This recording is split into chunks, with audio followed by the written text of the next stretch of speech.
Vraiment, je vous remercie de tout cœur pour votre présence. Et je remercie aussi le frère Jacques aussi qui nous connaît le soir ici pour ces choses. Bon, donc nous allons lire la Bible. Je vais lire un verset, mais le deuxième verset que j'ai mis là, ça c'est juste pour donner un appui quoi, sur ce que je veux lire. Le livre que je veux lire c'est Matthieu 7. Ah, Divine n'est pas là. Matthieu 7, je l'ai appelé 2 fois, mais elle n'a pas décroché. Elle décroche rarement. Matthieu 7, verset 15. C'est ça que je veux lire en fait. Et on va en parler rapidement et nous allons parler. C'est Jésus qui parle, il dit, gardez-vous, je peux lire? Merci bien, ne dormez pas s'il vous plaît. Gardez-vous des faux prophètes. Ils viennent à vous en vêtements de brebis, mais au-dedans, ce sont des loups ravisseurs. Merci, c'est ça que je voulais dire. Et maintenant, je vais à une deuxième écriture qui va me servir de soutien. Là, c'est Ésaïe. Là, c'est Ésaïe 9. Ésaïe 9, verset 16. Matthieu 7, verset 15. Et cette fois-ci, verset 16 de Ésaïe 9. Je lis. Ceux qui conduisent ce peuple l'égarent, et ceux qui se laissent conduire se perdent. Ça va? Vous êtes avec moi? Ne dormez pas, s'il vous plaît. Hein? Ça va? Ne dormez pas, s'il vous plaît. Ceux qui conduisent ce peuple l'égarent, et ceux qui se laissent conduire se perdent. Et dans Matthieu 7, c'est Jésus qui dit, méfiez-vous des faux prophètes.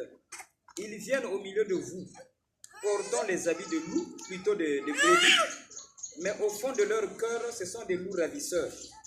J'ai pensé qu'on en parle. Merci. On peut... Donc, je vais te donner le fil là.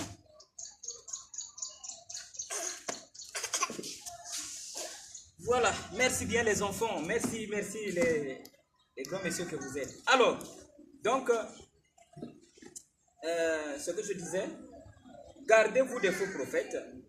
Et comme j'ai dit au début, la parole de Dieu, elle est bonne. Et moi, je vous loue de ce que vous optez de venir écouter la parole. Alors, soyez attentifs et écoutez. Et parce que je pense bien que ce que j'ai pensé à vous dire est très, très important. Et si j'ai trouvé ça important, vraiment, je vous conseille que vous aussi, vous puissiez trouver ça important. Hier, il y avait un monsieur qui m'avait dit, mais tu te glorifies trop. J'ai dit, j'ai reçu ce que le monde n'a jamais reçu. Et ce que j'enseigne n'a jamais été enseigné. Et je dois dire ça. Parce que si je cache, ce ne serait pas une bonne chose. Ça va, non? Voilà, ce ne serait pas une bonne chose. La femme samaritaine n'a pas caché ce qu'elle avait reçu. Parce qu'elle avait reçu le Christ. Mais si tu caches ça, c'est que tu n'as pas trouvé l'importance de ce que tu as reçu. Et moi, j'ai trouvé l'importance de ce que j'ai reçu. Et j'en partage avec les bien-aimés. Voilà. Ici, c'est Jésus qui parle. Il dit que méfiez-vous de faux prophètes. Parce qu'ils viennent en habit blanc, en habit d'agneau, mais au fond d'eux, ce sont des loups ravisseurs. Maintenant, quand on écoute des écritures comme ça, quand on entend des paroles comme ça, on a tendance de penser que le prophète là, c'est par exemple le frère Papi qui viendra, ok, avec un faux enseignement. Ou bien c'est le pasteur Régis qui viendra avec un faux enseignement. C'est pas exactement ça, ok. Le faux prophète, regardez ça comme un faux esprit. Et quand le faux esprit là est dans l'homme, l'homme là qui s'appelle prophète, eh bien, il commence à vous parler par rapport à l'esprit faux qui est en lui. Ça va? Donc le faux prophète, ce n'est pas toujours un prophète qu'on a appelé le prophète intel. Non. Le faux prophète, c'est tout esprit qui vient pour vous séduire. Et cet esprit-là peut être en toi-même. Ok? Parce que tu peux recevoir une pensée. Donc cet esprit-là, du faux prophète peut être en toi-même. Maintenant, cet esprit-là va t'égarer lorsque tu ne fais pas attention. Ça va? Et moi, je veux parler de cet égarement-là. Donc, on a tendance de dire, le pasteur Intel, c'est un mauvais frère, c'est un sorcier, il trompe les gens. Et ça, je me fais comprendre. Mais Adam n'avait pas connu la connaissance du bien et du mal dans une église. Donc, le problème, ce n'est pas le prédicateur qui prêche à l'église. Mais le problème, c'est l'esprit qui vous a visité et qui vous parle. Maintenant, quand un prédicateur vient prêcher de la parole et qu'il vous dise quelque chose qui est faux, il n'a pas tort parce que lui aussi, il est victime. Vous êtes avec moi? Voilà. Parce que lui aussi, Satan l'a trompé. Et lui aussi, il est victime. Et du coup, il vient vous annoncer ce qu'il a compris, mais mal compris. Ça va? Voilà. Donc, bien aimé, tu peux recevoir la pensée que tu reçois. Et comme j'ai l'habitude de dire, que toute pensée vient de Dieu. Maintenant, quand tu reçois une pensée et tu veux agir, quand tu vas agir, lorsque tu ne comprends pas ce que la pensée veut dire, tu vas agir forcément. Ça va? Et c'est ça le problème que les humains ont. Et moi, j'ai pensé en parler pour vous aider, afin que vous puissiez comprendre ce qui se passe en nous. Et pour que vous puissiez être posé. Alors, au lieu de dire que c'est le frère Intel qui a fait, pour vous, je vous donne un conseil, sortez de ces choses. Ce n'est pas le frère Intel qui a fait, mais ce que toi tu as compris dans le frère Intel, c'est ça qui compte. Vous êtes avec moi? Fais attention, l'enfant là est tombé. Heureusement qu'il est fort. Ça va? Ne tombe plus. Alors, je disais ceci, que arrêtez de penser que c'est le pasteur Intel qui pêche mal, voilà pourquoi je suis comme ça. Attention, il faut encore penser. Ok? Ça vous va? Voilà. Mais plutôt, veillez sur vous-même afin que vous puissiez connaître qu'est-ce qui se passe dans la vie d'une personne. J'ai une pensée et je vais vous en parler rapidement. Ça, je fais une parenthèse. Je vais vous en parler rapidement. Aujourd'hui, j'ai eu pitié de quelqu'un. Ça, là, c'est une parenthèse. Pour que vous puissiez bien comprendre en temps normal qu'est-ce que je veux vous dire. J'ai eu pitié de quelqu'un, j'étais dans la chambre. Pourquoi j'ai eu pitié d'elle? C'est une personne, c'est une femme. Cette femme-là était venue à la maison. Elle était venue voir ma femme pour de l'argent. Ma femme ne se sentait pas bien et elle a dit, dites à cette femme-là, demain seulement, parce que là, je ne me sens pas bien. La femme-là a dit, non. L'argent, c'est aujourd'hui, j'en ai besoin. Madame a dit, vraiment, là, j'ai du mal, je suis au lit. Dites-la que demain seulement. Elle est partie. Elle a dit, moi je vais revenir. Ok? Et madame, quand elle est restée au lit, elle a retrouvé quand même les forces. Un moment, elle a compté l'argent, elle a mis de côté et elle a dit, si elle vient, elle a dit à sa fille, si la femme là vient, tu lui donnes quand même son argent. Et la femme là n'était plus revenue. Et ma femme m'a dit, cette jeune dame là, elle est impolie. Alors elle a dit à ses enfants, plus jamais avec elle. Si elle vient ici là pour venir demander quoi que ce soit, comme elle est impolie, je veux plus de ça. Ça va? Maintenant, ce matin, elle avait dit que je veux revenir. J'ai dit que je fais une parenthèse. Je vous dis ça pour que vous puissiez comprendre qu'est-ce que je veux vous dire. Alors, elle avait dit que je veux revenir, mais elle n'était plus revenue. Et c'est ce matin qu'elle est venue pour venir prendre l'argent, alors qu'elle avait dit, je dois revenir. Et le matin, c'est ce matin qu'elle est venue. Et ma femme a dit, elle est impolie. Alors, ce matin, elle est venue. Et j'ai dit à ma femme maintenant, moi je suis resté dans la chambre, voilà. Je suis resté dans la chambre, ma fille m'a fait remarquer que non, mais la femme là, elle est venue ce matin au lieu de revenir hier soir. Et je suis resté là, après j'ai eu pitié d'elle. Vous êtes avec moi? J'ai eu pitié d'elle. Oh, bien aimé, tel que moi je suis là. Et c'est ça que je vous enseigne. Tel que vous me voyez là. Moi je n'accepte pas les soucis. Vous êtes avec moi? Moi je n'accepte pas les soucis. Les soucis viendront toujours. Les pensées viendront toujours. La peur viendra toujours. Mais je n'accepte jamais la peur. Vous êtes avec moi? Amen. Les soucis aussi, je n'accepte pas. Et ce matin, j'ai eu pitié d'elle. Je me suis dit, oh, si elle avait dit que je veux revenir, mais elle a pensé que non, Moukouis Kambasi, c'est qu'elle a respecté quand même son yaya. Parce qu'elle avait dit, oh yaya, excuse-moi, j'ai besoin de cet argent, il faut la nuit là. Maintenant, elle n'est plus revenue, mais elle est revenue le lendemain matin. C'est qu'elle a compris, ah, c'est un yaya du quartier, c'est pas bon. Moukouis Kambasi. Elle est revenue le matin. Alors j'ai dit à ma femme, chérie, s'il te plaît, la fille là, elle a quand même compris que ce qu'elle avait fait n'était pas bon. Sinon, elle allait revenir la nuit. Mais elle est revenue le lendemain. Vraiment, elle mérite ton pardon. Vous êtes avec moi? Mais avant que cela n'arrive, moi j'avais eu pitié de cette fille-là. Ok? Je dis, c'est pas possible. Je ne peux pas avoir pitié d'elle. C'est le fille qui est comme ça. Est-ce que je me fais comprendre? Tu peux faire du mal à quelqu'un, l'autre ne te pardonne pas. C'est la vie qui est comme ça. Pour toi aussi, c'est une leçon. Puisque tu as été fautif. Maintenant, moi, j'aurais pitié pour toi. C'est pas si je me fais comprendre. Imaginez que le jour-là, Pierre a pris le couteau, il a coupé l'oreille et Jésus avait pitié. L'oreille là n'allait pas revenir. Ok? Jésus n'avait pas pitié. Il a pris l'oreille, il a remis. Vous êtes avec moi? Mais si Jésus s'était dit, ah, du coup, tu as babantou, ah, il fallait pas. L'oreille là n'allait pas se coller. Vous êtes avec moi? Voilà. Donc, moi, je n'accepte pas les pitiés. C'est-à-dire que quand la pitié me visite et que, ah, le pauvre. Non, non, non, je ne suis jamais comme ça. Vous êtes avec moi? Parce que je sais que la pitié n'a pas de vertu. Hein? Hein? Quand quelqu'un est dans la maison et dit qu'un tel m'a fait mal, tu ne fais rien de bon. La pitié n'a pas de vertu. Maintenant, pourquoi la pitié là est venue? Et je me suis dit, pourquoi j'ai pitié d'elle? Vous êtes avec moi? J'ai dit, c'est pas possible, je ne peux pas avoir pitié d'elle. Je sais qu'il y a l'injustice, je dois enseigner les gens, mais pas mettre la pitié de vous. Est-ce que je me fais comprendre? Alors j'ai dit à la pitié, mets-toi à l'écart. Je dois régler ça, mais pas avec la pitié dans le cœur. C'est pas ce que je me fais comprendre. Vous êtes avec moi? J'ai mis la pitié de côté. Et comment est-ce que je dois mettre la pitié de côté? Je vous en parle quand même. Si moi j'ai pitié de quelqu'un, c'est que c'est Dieu qui a pitié de moi. Il y a Exo en dehors. Vous êtes avec moi? Si moi j'ai pitié de quelqu'un, c'est que c'est Dieu qui a pitié de moi. Et cette chose-là, c'est Mazou qui m'avait appelé en fait.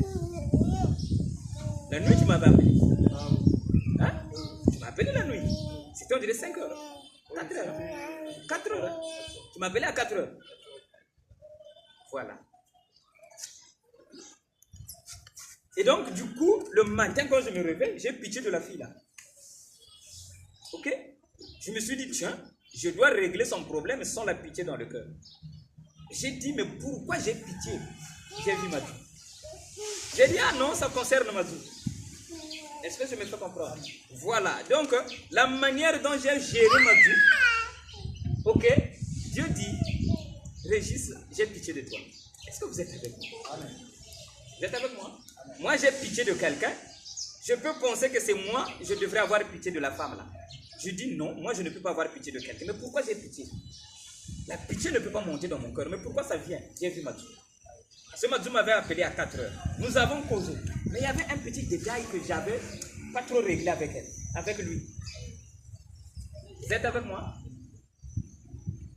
Je dis ces choses-là pour que vous puissiez comprendre en temps normal. Moi, je dis comme ça. Parce que je peux vous parler, si tu ne comprends pas, tu peux... C'est-à-dire que je peux vous parler, si tu n'as pas saisi, tu ne vas pas comprendre ce que j'ai dit.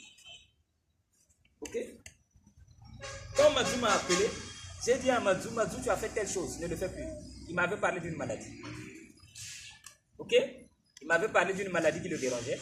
J'ai dit, tu as fait telle chose, ne le fais plus. C'est ça, non? Voilà. Il a dit, ah oui, oui, oui. Il s'est rappelé. Ok? Alors, voici le détail que le Seigneur voulait que moi je comprenne. Ok? Et ça va vous aider. Quand j'ai dit à Madou,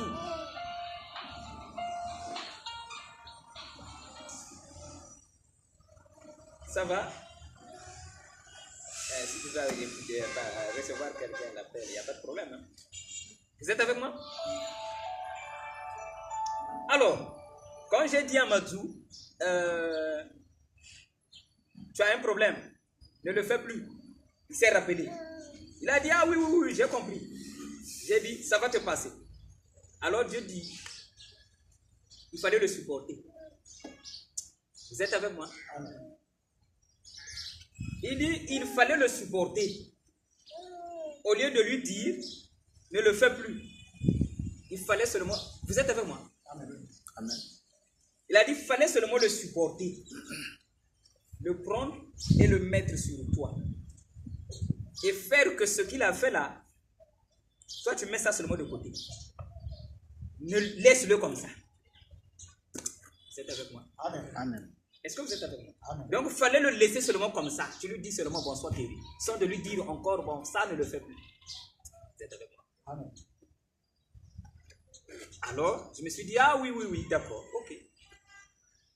C'est ce que je ferai dorénavant. Est-ce que vous êtes avec moi? Amen. Donc, le fait de dire à la personne, tu as fait telle chose, c'est comme l'enfant là. Hein? Tel qu'il est là, c'est un enfant.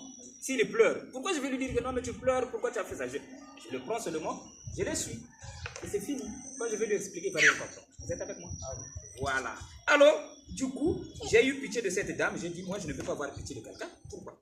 Alors, j'ai vu ma vie. Alors, le Seigneur dit, il fallait seulement lui dire, sois guéri. Je dis, ah bon, d'accord. Vous êtes avec moi?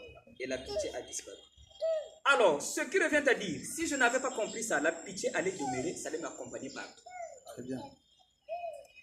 Ok? Et toi, tu vas penser que oh, c'est un tel qui m'a fait ça. Non, c'est toi qui es en erreur. Je ne sais pas si je me fais comprendre. Ça, c'est, j'ai dit que je vais faire une parenthèse pour que vous puissiez comprendre je vis comment. Parce que je peux pas dire que non, mais il ne faut pas avoir la peur. Mais tu te réveilles, tu as peur. Comment tu vas faire pour chasser ça? Voilà pourquoi je veux simplement vous dire, quand tu as peur, ok, c'est Dieu qui est en train de te dire que tu as un problème que tu ne maîtrises pas. C'est pas ce que je me fais comprendre. Donc, arrange seulement, la peur va disparaître. Ça va. Ok? Et ce Dieu-là est dans vos cœurs. Vous connaissez toutes ces choses-là, je vous ai dit. Tu parles à Dieu, il va te répondre. C'est comme moi, j'étais dans la chambre, j'ai eu pitié de quelqu'un. J'ai dit, mais pourquoi j'ai pitié? Je ne peux pas. J'en ai pas besoin. Pourquoi j'ai pitié de quelqu'un comme ça? Et j'ai vu le frère Mathieu. Il est aussi là. Et j'en parle. Très bien. Donc, dans la chambre, j'ai vu Mathieu. Mais à quoi? C'est comme ça. Donc, il fallait seulement lui dire bonsoir, guéri. Ok? C'est vrai que je lui ai enseigné de ne le faire plus, mais je l'ai donné comme une charge. C'est pas, vous comprenez? Il va comprendre seulement avec le temps. Vous êtes avec moi? Donc, quand je lui ai dit, tu as fait telle chose, c'est vrai que c'est ce qu'il a fait. Est-ce que vous comprenez ce que je veux dire? Ce que j'avais dit, c'est ce qu'il avait fait. Mais il ne fallait pas considérer. Il dit, bon, d'accord, c'est ce que tu as fait, d'accord, bon, sois guéri. Ok? Maintenant, quand je lui ai dit, non, ne fais plus ça, je lui ai donné la charge. Dieu dit, j'ai eu pitié de toi. Il ne faut plus lui donner la charge. Vous comprenez ce que je veux dire? Est-ce que vous avez compris? Amen. Voilà, donc du coup, la pitié que j'avais envers la femme là aussi a disparu. Pourquoi? J'ai dit, oh, le pauvre. Donc je lui ai donné la charge. Il ne fallait pas. Il fallait seulement lui dire, bonsoir, ne fais plus telle chose. Vous comprenez? Voilà, ça c'est une parenthèse que j'ai fait. Je l'ai fait avec tout le monde. Ok? Je l'ai fait avec tout le monde. Tu as fait telle chose parce que c'est la vérité. Mais si toutefois je te le dis, parce que moi je comprends certaines choses que vous ne comprenez pas. Et si toutefois je me dis, tu as fait ceci, il y a des choses que vous n'allez pas supporter. Très bien. Je peux te dire que tu as trop pitié, il ne faut plus avoir peur. Mais tu ne sais pas comment chasser la peur. Et si je me fais comprendre? Amen. Et parfois quelqu'un me dit, ah j'ai eu peur. Je dis, oh, mais c'est la peur là qui t'a fait ça. Tu n'arrives pas à chasser la peur. Mais moi je peux la chasser. Le mieux c'est de te dire, bon, sois guéri. Au lieu de dire que tu as peur. Vous comprenez? Vous comprenez? Voilà. Alors, qu'est-ce que je veux dire par là? Au lieu de dire que c'est le prophète qui a mal parlé, voilà pourquoi j'ai mal vécu. Et c'est toi-même qui vis mal. Ok? Parce que moi, j'allais dire que oh, mais c'est la fille là, non? Elle a fait ceci, voilà pourquoi j'ai pitié. Non, c'est moi qui n'ai pas compris pourquoi j'ai pitié. Vous êtes avec moi? Maintenant, quand je me confie dans mes propres pensées, ah, j'ai pitié, ah, qui a dit, ah, madame Jack, ah, qui a dit, je suis là, je pleure. Cette pensée-là, c'est ça qui me sait. Et c'est ça qui me tue. C'est pas si je me fais comprendre. Et Jésus dit, quand vous écoutez un prophète, faites attention. Il vient avec un habit blanc, mais au fond, c'est un loup. Alors, une pensée peut venir vers toi et tu te dis que, par exemple, la Bible dit, heureux celui qui trouve une femme. Celui qui trouve une femme trouve le bonheur. C'est écrit, n'est-ce pas? C'est une bonne parole. Et quand toi tu lis, oh, heureux celui qui trouve une bonne femme. Cela revient à dire qu'on va te montrer aussi la bonne femme est comme. C'est pas ça? Amen. Donc quand il vient en tenue de... Il est tout blanc là. Heureux celui qui trouve une femme. Tu as lu. Et tu as lu, celui qui trouve une bonne femme, il est heureux. Mais moi, je veux être heureux. Donc, je veux avoir une bonne femme. Est-ce que je me fais comprendre? Cela revient à dire que la même Bible va t'enseigner comment doit être une bonne femme. Tu es en train de partir.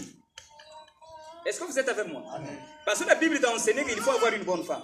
Et à la fin, la même Bible, s'il vous plaît, la même Bible te dira comment est-ce qu'une bonne femme doit être. Vous êtes avec moi? Et maintenant, tu vas chercher comment être une bonne femme. Et à la fin, c'est la femme qui est dans la maison que tu feras mauvaise. C'est pas ça? Parce qu'on t'a dit, celui qui trouve une bonne femme, il a trouvé le bonheur. Maintenant, tu vas chercher la bonne femme, c'est qui? On va te dire, la bonne femme, c'est toujours Salomon qui te parle. Il va te dire, je ne dis pas que Salomon a mal parlé. Non, il a bien parlé. Mais toi, quand tu as lu, tu comprends quoi? La parole, elle est bonne. Mais toi, tu as lu, tu as compris quoi? Celui qui trouve une bonne femme trouve le bonheur. Et le même Salomon qui te dit qu'il t'explique maintenant la bonne femme. La bonne femme, c'est celle-là qui se réveille le matin. Elle a arrangé la maison. Elle est allée faire le jardin pour nourrir les enfants. Et toi, ta femme ne se réveille pas le matin. Cela revient à dire que donc ma femme n'est pas bonne. Et tu vas chercher maintenant une bonne femme qui se réveille le matin. Ok? Et celle qui est à la maison, tu l'as mis de côté. Qui t'a poussé de mettre la bonne femme dans la maison? C'est la Bible. Puisque la Bible t'a dit qu'elle n'est pas bonne. Parce qu'elle ne se réveille pas le matin. C'est pas si je me fais comprendre. Elle ne se réveille pas le matin. Ok? Elle ne fait pas le jardin très tôt. Donc du coup, elle n'est pas bonne. Tu la chasses, tu prends une autre. Qui t'a fait chasser la femme? Un bon serviteur de Dieu. Qui a lu la Bible et qui t'a mal expliqué. Est-ce que vous êtes avec moi? Amen. Donc tu as bien lu. Oui, ce que tu as lu là, c'est pas ça. C'est comme la Bible dit que non, mais comment on appelle ça? Respecte ton père et ta mère et tu vivras longtemps. Mais un enfant parfois à son âge là, qui est poli, il peut mourir. Oui. Donc Dieu avait menti. Non, tu avais mal compris. L'écriture, ça ne parlait pas de ce que tu as compris. Amen. Donc qui t'a séduit? C'est la mauvaise compréhension de lire, de comprendre les écrits. Amen. Et le pasteur aussi qui vient te dire ça, lui aussi, il était séduit aussi par le même Satan, le pauvre. Ah oui. Parce que c'est écrit dans la Bible. Maintenant, Jésus dit, faites attention. Ils viennent avec des habits blancs. Mais à la fin, derrière, c'est un loup. Donc l'écriture là, elle est blanche. Ah oui. Quand tu lis l'écriture, elle est blanche. L'écriture te dit, une bonne femme se réveille le matin. Ok? Mais lorsque ta femme ne se réveille pas le matin, tu vas penser qu'elle est mauvaise. Or, Dieu n'a jamais créé de mauvaises femmes. Ça n'existe pas. Amen.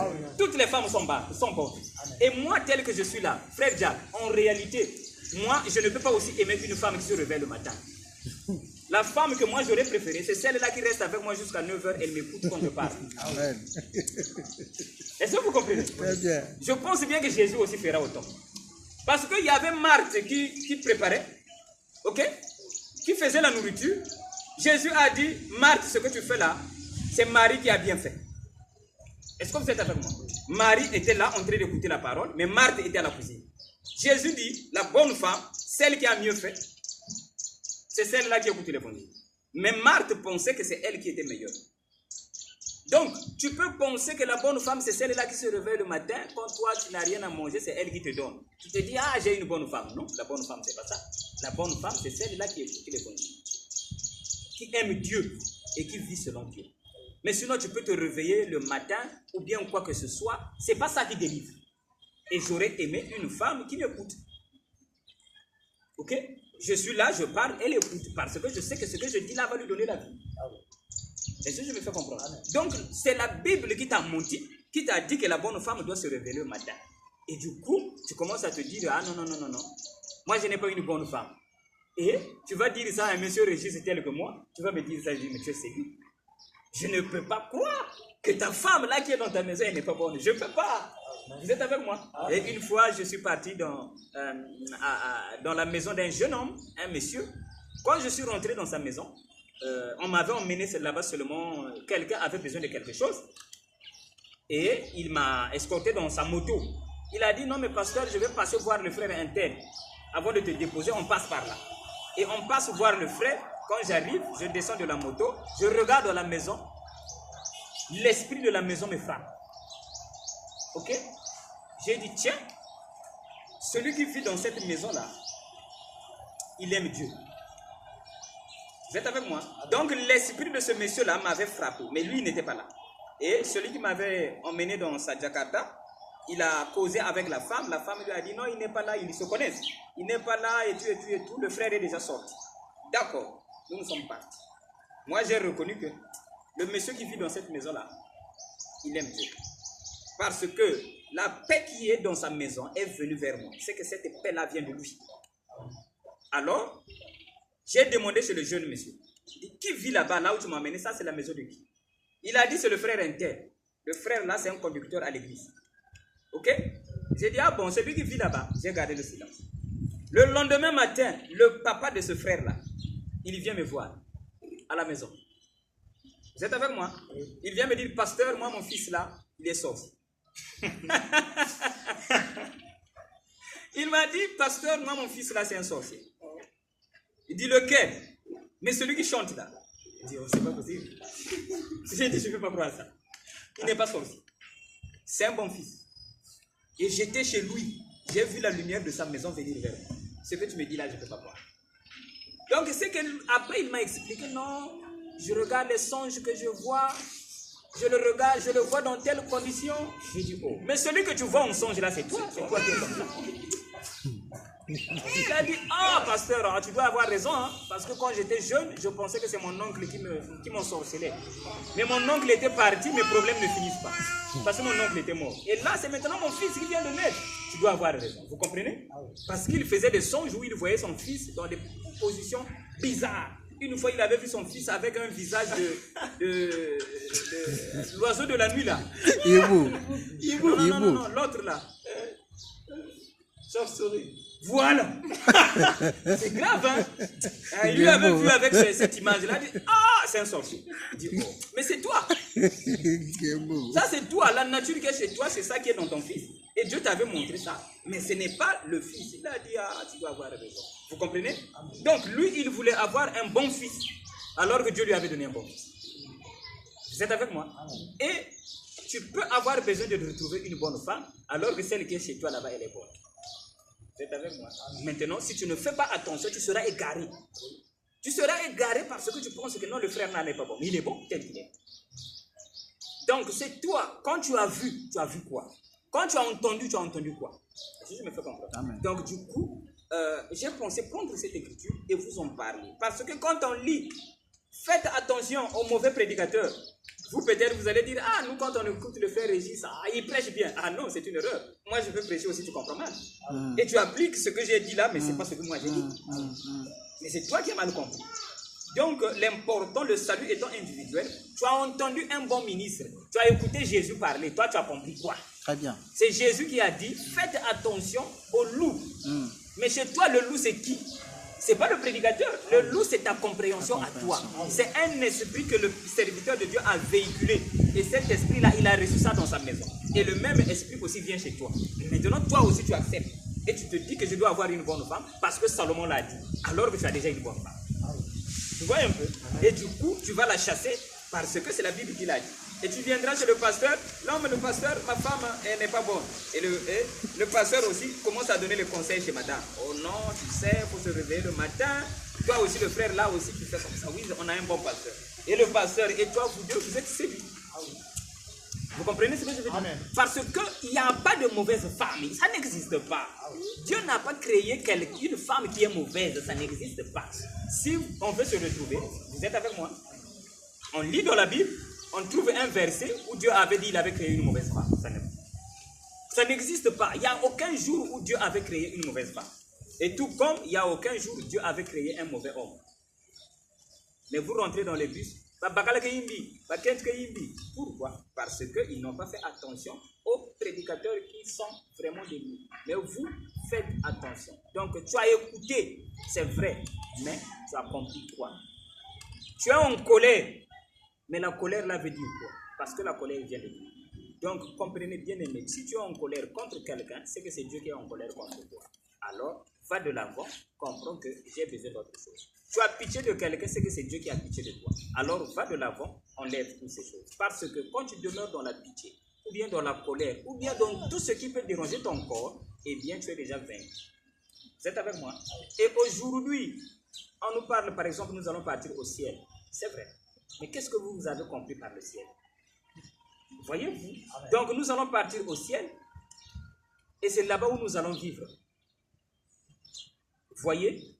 Du coup, tu ne peux plus être sérieux sur la terre. Est-ce que vous êtes avec moi? Ça va? Tu ne peux plus être sérieux sur la terre. Ah ouais, hein? Parce que quand tu es triste, tu te dis, ah, de toute façon, un jour, on va partir. Or, Dieu te dit, tu n'as pas le droit d'être dans la tristesse. Ah ouais. Donc, au lieu d'être dans la chambre, non, tu n'as pas le droit. Donc, comprends pourquoi tu es triste.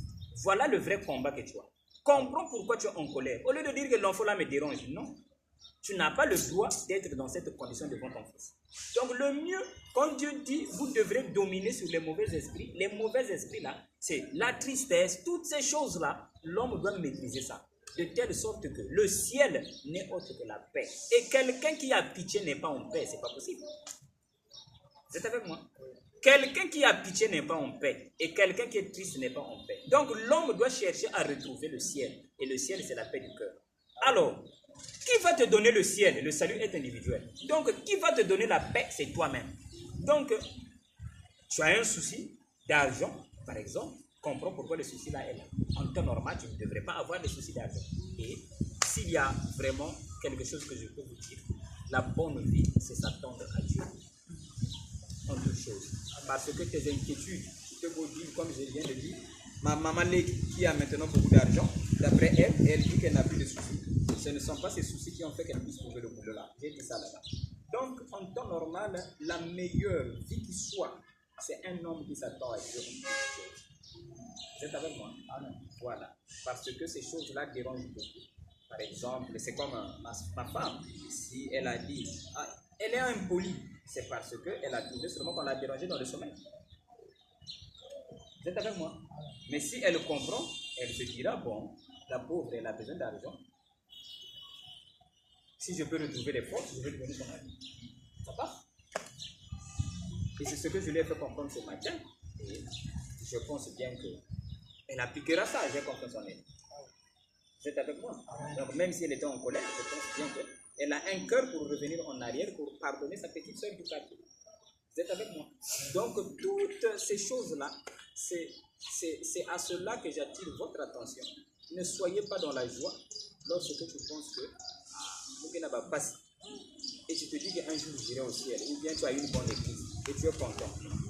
Sois attentif, Dieu ne veut pas te voir dans la crise. Et si tu es dans la tristesse, c'est que tu as un problème. Alors arrange ça à l'instant même, n'attends pas demain. Vous êtes avec moi? Arrange ça et vous êtes capable d'arranger toutes ces choses-là. Parce que vraiment, vous avez beaucoup écouté et vous avez compris comment est-ce que Dieu vit. Et j'ai ajouté ces choses pour que vous ne puissiez pas courir vite pour dire que non, mais tout va bien, on va partir au ciel, et nous avons la révélation de la parole. Mais ton fils dans la maison t'énerve. Et tu es fier et tu marches comme ça. Ça ne tient pas. Vous êtes avec moi? J'ai donné un témoignage ici. C'est ma fille qui m'avait trompé à la maison. Elle m'a trompé. J'avais dit ça chez Jack. Elle m'a trompé à la maison. Et après, je me suis rendu compte que ma fille m'a trompé. J'ai dit, ma fille, s'il te plaît, je pense que tu m'as trompé. Dernière fois, je ne veux plus en parler. Dis la vérité. Tu m'as trompé, vrai ou faux? Elle a dit, oui, papa, je t'ai trompé. Vous êtes avec moi? J'ai compris qu'elle m'a trompé parce qu'elle s'est dit que papa, pour qu'il ne soit pas en colère, je dois le tromper. Maintenant, par rapport à ce que ma fille a fait, et que moi je sois renfrogné, ok, le front fermé, et si j'ai l'habitude de dire bonjour à ma fille, je ne le fais plus. Ma fille saura que papa est en colère. En quoi je bénis ma fille? Parce que d'habitude, quand je me réveille, ma fille, bonjour. Mais là, parce qu'elle a fait mal, je ne la dis plus bonjour. Bon, qui va la dire bonjour? Qui va la bénir? Comme j'ai l'habitude de dire à mes enfants, si vous ne me respectez pas, vous voulez que les enfants du quartier me respectent. Et si moi, je ne peux pas dire bonjour à ma fille, bon, qui va lui dire bonjour? Voyez? Donc, ce n'est pas parce qu'elle m'a trompé et qu'elle est devenue mon ennemi. Vous êtes avec moi? Voilà. Et maintenant, si je suis en colère, c'est que moi, je suis en enfer. Vous êtes avec moi? Maintenant, l'enfer que nous craignons, en disant que non, moi je fais telle chose pour ne pas partir en enfer. Mais tu es déjà en enfer, sans le savoir. Parce que quand tu es dans les tourments, tu es en enfer. Maintenant, quand tu penses qu'un jour tu iras en enfer, tu rates parce que là tu es en enfer. Vous êtes avec moi? Et l'enfer, c'est les tourments de tous les jours. Donc rien ne doit tourmenter un enfant de Dieu que vous êtes. Tout ce qui arrive quand tu sais que là ça ne tient pas, tu dois chercher à revenir à la normale. C'est comme une eau. Si une eau a maintenant un goût, cette eau-là ne peut pas ôter la soif. Hein? Même si il y a un goût, il y a un goût, même si il y a un goût, il y a un goût, il y a quelqu'un qui a soif. Même si il y a un goût, il y a quelqu'un qui a soif. Donc, il ne faut pas chercher à être plus bon. Tu es devenu seulement comme un Coca-Cola qui a un goût. Tu ne peux pas ôter la soif. Un fils de Dieu doit être comme de l'eau. Il est ni chaud. Ok? Il n'est pas froid. Il n'est pas triste. Il n'est pas en colère. Mais il donne la paix à tout le monde. Vraiment, mes bien-aimés, si moi je viens ici, là, c'est pour parler de ces choses. Afin que vous puissiez apporter la paix à tout le monde. Mais si, pour un rien, tu montres à l'autre que je suis contre toi, vraiment, ce n'est pas une bonne chose. Ça va. C'est-à-dire que pour un rien, quoi, tu montres que je suis contre toi. Qui va me bénir sur la terre si toi tu ne me bénis pas? Vous êtes avec moi? Voilà, donc, et vous avez compris cette écriture? De quoi ça parle? Je ne parlerai pas longtemps, comme j'avais dit. Je pense bien que j'ai voulu vous dire ces choses. Et je me demande si vous avez compris. Très bien. Vous avez compris? Merci bien. Donc, n'accusez pas quoi que ce soit, que c'est le frère intel qui a fait, c'est la sœur intel qui a fait. Quand toi tu as vu, tu as compris quoi? Et moi, quand ma fille m'avait trompé, j'ai compris quoi? Il se peut que le premier a trompé Dieu, c'est moi. Parce que moi aussi, devant Dieu, je suis un fils. C'est pas ça. C'est pas mieux de regarder ma vie en quoi j'ai trompé Dieu. Vous êtes avec moi? Voilà. Au lieu d'être en colère contre ma fille, alors que quand je serai vieux, c'est elle qui prendra soin de moi. Au lieu d'être en colère contre Jack, c'est pas mieux d'être en paix avec lui parce que Jack, je peux lui dire, fais ceci pour moi. Si je suis en colère contre lui, quand je vais parler, il va plus écouter. Donc, au lieu de dire, hein, n'est-ce pas, frère Jack, que j'ai un mauvais roi, notre président, il est mauvais. Celui qui est mauvais, c'est toi. Tu me fais comprendre. Parce que le président aussi, dans son rôle, il joue son rôle. Voilà. Au lieu de dire que j'ai un mauvais patron, je pense bien que le mauvais, c'est toi.